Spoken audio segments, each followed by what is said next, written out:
అమ్మ ఎవరు అంటే వాంఛితార్థప్రదాయిని, కోరుకున్న వాటిలో న్యాయమైన వాటిని, ధర్మబద్ధమైన వాటిని తప్పకుండా ప్రదాయిని ఇస్తుంది.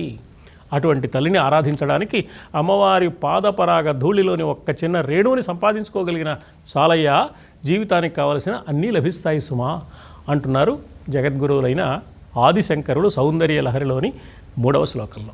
అద్భుతంగా వివరించారు గురువుగారు. బాగుందమ్మా. ఇప్పుడు తర్వాతి శ్లోకం చెప్పుకుందాం. అలాగే.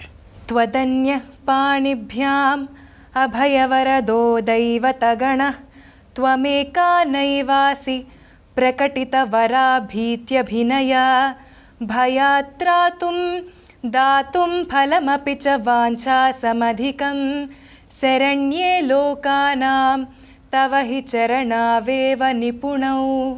ఈ శ్లోకంలో శంకరాచార్యుల వారు అమ్మవారి యొక్క పాదాల వైభవాన్ని చెప్తున్నారు. త్వదన్యః పాణిభ్యాం అభయవరదో దైవతగణః త్వమేకా నైవాసి ప్రకటితవర అభీతి అభినయ ప్రకటితవరాభీత్యభినయ శరణ్యే లోకానాం భయాత్రాతుం దాతుం ఫలమపి చ వాంఛాసమధికం శరణ్యే లోకానాం తవ హి చరణావేవ నిపుణౌ. 2వ శ్లోకంలో పాదపరాగ రేణువు చెప్పారు.